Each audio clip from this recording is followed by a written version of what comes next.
Viewers, আসসালামু আলাইকুম।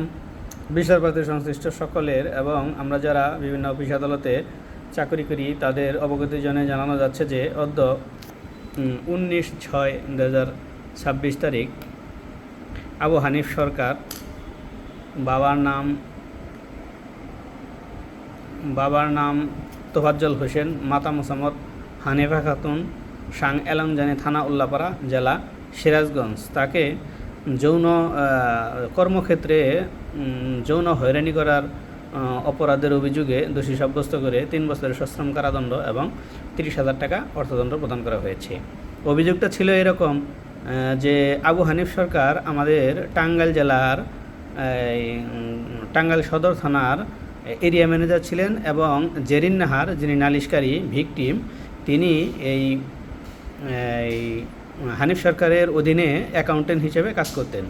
তো একদিন হয়তো অফিসের লোকজন কম থাকার সুযোগে পিয়ন দিয়ে ওই নালিশকারী জেরিন নাহারকে ওই এরিয়া ম্যানেজার তার রুমে ডেকে নিয়ে গিয়েছিলেন এবং সেখানে পিয়নকে বাইরে থেকে পান কিনে আনার কথা বলে পিয়নকে বাইরে পাঠিয়ে দিয়ে এই মেয়েটাকে পেছন দিক থেকে জাপটে ধরে জোরপূর্বক ধর্ষণের চেষ্টা করেছিলেন এবং এই অভিযোগ 7 জন সাক্ষ্য, রাষ্ট্রপক্ষ থেকে 7 জন সাক্ষীকে উপস্থাপন করা হয়েছে।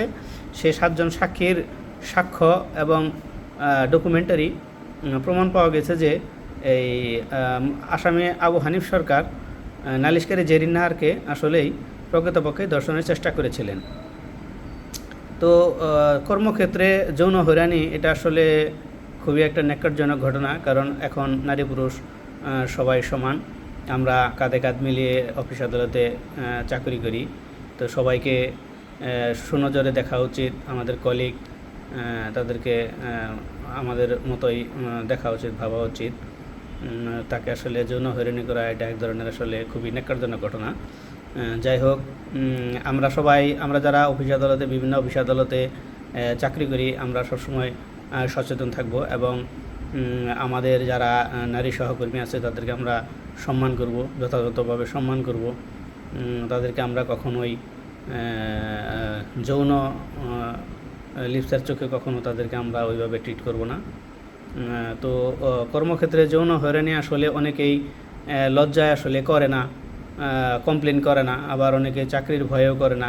কিন্তু এই মেয়েটাকে ধন্যবাদ জানাই যে মেয়েটা তার চাকরির ভয় ছিল, তার সামাজিকতার ভয় ছিল, সে সব কিছুর ঊর্ধ্বে এসে আদালতে সে কমপ্লেন করেছিল এবং তার কমপ্লেন সে এস্টাবলিশ করেছে এবং সে তার বিচার পেয়েছে।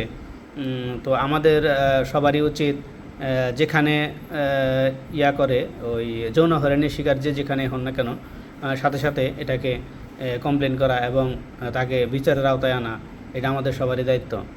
তো ভিউয়ার্স, ভালো থাকবেন, সচেতন থাকবেন, সুস্থ থাকবেন।